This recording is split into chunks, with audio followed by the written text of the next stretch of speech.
हमें अक्सर ये बताया जाता है कि बेली फैट अनहेल्दी अनअट्रैक्टिव होता है और ये सिर्फ ज़्यादा कैलोरीज लेने की वजह से होता है। कॉमन पर्सपेक्टिव ये है कि कोई भी अपने पेट का फैट लूज़ करके सिक्स पैक एब्स बना सकता है, बस डाइटिंग और कंसिस्टेंट वर्कआउट करके। जबकि इसमें काफ़ी सच्चाई है, ये पूरी तरह से सही नहीं है। बेली फैट के बारे में ऐसी बहुत सी बातें हैं जो लोग डिस्कस नहीं करना चाहते, चाहे वो ट्रेनर्स हो, इन्फ्लुएंसर्स हो या डॉक्टर्स। सबसे पहले जेनेटिक्स की बात करें तो इसका काफ़ी बड़ा रोल है। एक स्टडी के according genetic factors significantly fat distribution को इन्फ्लुएंस करते हैं। इस रिसर्च में लगभग 3,60,000 पार्टिसिपेंट्स शामिल थे और ये पाया गया कि मर्दों में फ़ैट ज़्यादा एब्डोमेन के इर्द गिर्द जमा होता है, जबकि औरतों में ज़्यादा फ़ैट हिप्स और लेग्स पर होता है। यूके बायोबैंक के डेटा का यूज़ करके रिसर्चर्स ने करीब 100 जीन्स आइडेंटिफाई किए जो फैट डिस्ट्रीब्यूशन को इन्फ्लुएंस करते हैं और इनमें से काफ़ी इफ़ेक्ट्स जेंडर स्पेसिफिक या स्ट्रॉन्गर थे। एक और इम्पॉर्टेंट फैक्टर जो मेन में बॉडी फैट डिस्ट्रीब्यूशन को अफेक्ट करता है वो है टेस्टोस्टेरोन। एक पुरानी स्टडी और एनालिसिस जो इंटरनेशनल जर्नी ऑफ ओबेसिटी में पब्लिश हुई थी, ये दिखाता है कि मर्दों में एब्डोमिनल फैट एज के साथ बढ़ता है और टेस्टोस्टेरोन लेवल्स घटने लगते हैं। गुड न्यूज़ ये है कि अगर आप जेनेटिकली बेली फैट स्टोर करने के लिए ज़्यादा प्री डिस्पोज्ड हैं तो इसे एक्सक्यूज़ के रूप में मत लीजिए। आप फिर भी लीन मिड सेक्शन पा सकते हैं। हाँ, ये थोड़ा मुश्किल हो सकता है क्योंकि आपका बॉडी पहले बाकी एरियाज़ का फ़ैट बर्न करेगा और उसके बाद बेली फ़ैट की बारी आएगी।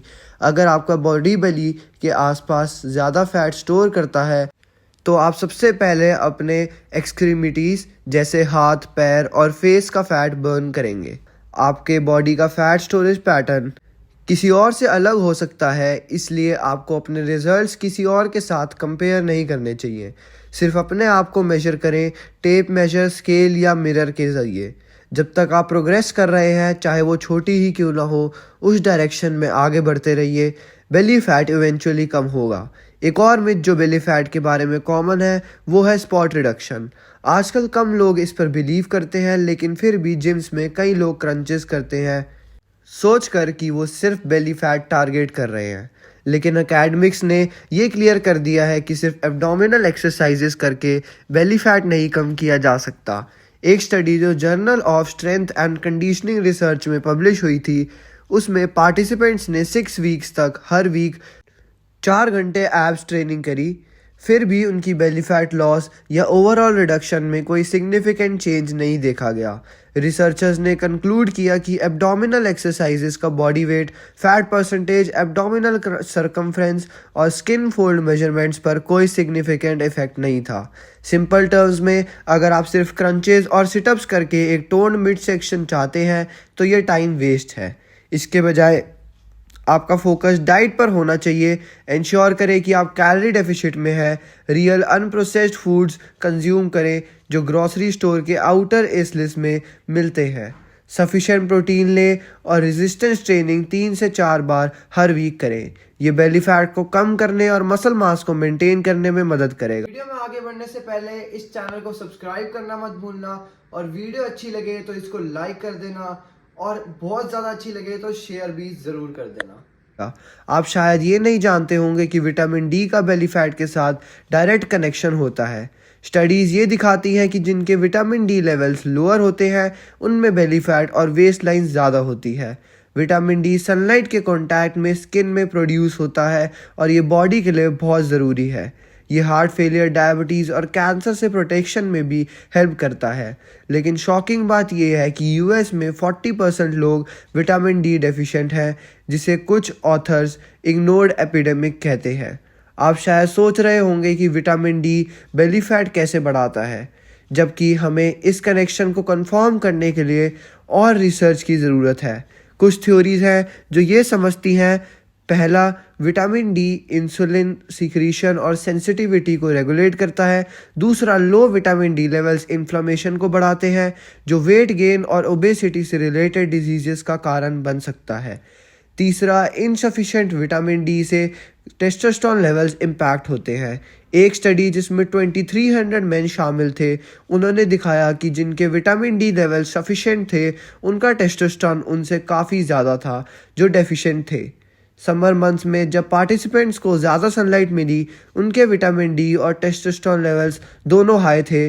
अगर आप ज़्यादा सनलाइट नहीं लेते या विटामिन डी सप्लीमेंट नहीं करते तो एक ब्लड टेस्ट कराना बेस्ट है। अगर डेफिशिएंसी पता चले तो विटामिन D3 सप्लीमेंट्स ले या ज़्यादा सनलाइट ले। इसके बाद पोस्टर काफ़ी ज़्यादा मैटर करता है और लोग इस बात को अंडर एस्टिमेट करते हैं। अगर आप प्रॉपर पोस्टर मेंटेन करते हैं तो आपका मिड सेक्शन ज़्यादा स्लिम लगता है। जब आप सही पोस्टर में खड़े होते हैं या बैठते हैं तो आपकी स्पाइन अलाइंड होती है और एब्डोमिनल मसल्स एंगेज्ड होती हैं। ये एंगेजमेंट एब्डोमिनल मसल्स को टोन करता है और एक नेचुरल कॉर्सेट लाइक इफेक्ट देता है, जिससे मिड सेक्शन स्लिमर लगता है। आप इस बात को खुद ट्राई करके देख सकते हैं। एक चेयर पर बैठिए और मिरर के सामने अपनी बैक को राउंड करके देखिए। उसके बाद अपराइट पोजीशन में बैठिए और अपने मिड सेक्शन को दोबारा देखिए। जब आप स्लाउच करते हैं या हंच ओवर करते हैं तो आपका मिड सेक्शन बड़ा लगता है, लेकिन ये सिर्फ इस वजह से इम्पॉर्टेंट नहीं है कि आप स्लिम दिखते हैं। पुअर पोस्टर जैसे स्लाउचिंग या हंचिंग आपके एब्डोमिनल मसल्स और एब्डोमिनल वॉल को वीकन कर देता है, जो बेली के बाहर ही तरफ पुश करता है। एक और कम लोगों को पता चलने वाला फैक्टर है एयर पोल्यूशन। बेली फैट पर सबसे ज़्यादा इम्पैक्ट आपके खाने का होता है, लेकिन एयर पोल्यूशन जो इंडस्ट्रियलाइजेशन और मॉडर्नाइजेशन से आता है वो भी एक इम्पॉर्टेंट रोल प्ले करता है। स्टडीज़ ने दिखाया है कि इंडोर एंड आउटडोर पॉल्यूटेंट्स जैसे particulate matter, nitrogen oxides, ozone और पॉलीसिलिक एरोमेटिक हाइड्रोकार्बन्स ओबेसिटी से लिंक्ड है। एयर पोल्यूशन बॉडी फैट को बढ़ाता है क्योंकि ये इन्फ्लेमेशन, ऑक्सीडेटिव स्ट्रेस और मेटाबॉलिक इम्बैलेंसेस को ट्रिगर करता है। साथ ही ये इंटेस्टिनल फ्लोरा को भी इम्पैक्ट कर सकता है। अगर आप पोल्यूशन वाले एरिया में रहते हैं तो air purifiers with HEPA filters का यूज़ करें और एयर क्वालिटी मॉनिटर करने के लिए ऑनलाइन टूल्स या एप्स का यूज़ करें। हेल्दी लाइफस्टाइल मेंटेन करना, बैलेंस डाइट लेना जो एंटीऑक्सीडेंट से रिच हो, रेगुलर एक्सरसाइज और स्ट्रेस मैनेजमेंट एयर पोल्यूशन के एडवर्स इफेक्ट्स को रिड्यूस करने में मदद करते हैं। अगला इंपॉर्टेंट पॉइंट है स्लीप, जो बहुत ज़्यादा मैटर करता है। अमेरिका में 1/3 एडल्ट्स रेगुलरली इनसफिशिएंट स्लीप लेते हैं, जो शिफ्ट वर्क, स्मार्ट डिवाइसेस और सोशल मीडिया के एक्सेसिव यूज़ की वजह से होता है। लेकिन ये इनसफिशिएंट स्लीप बेली फैट बढ़ाता है।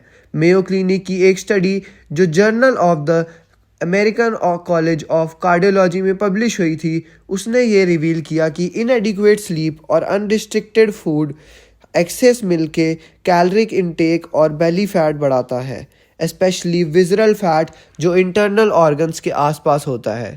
स्टडी में इनसफिशिएंट स्लीप से विजरल फैट में 11% और ओवरऑल एब्डोमिनल फैट में 9% का इंक्रीमेंट देखा गया। विजरल फैट डीप एब्डोमिन में स्टोर होता है और इंटरनल ऑर्गन्स के आसपास जमा होता है, जो हार्ट और मेटाबॉलिक डिसऑर्डर्स के साथ स्ट्रांगली लिंक्ड है।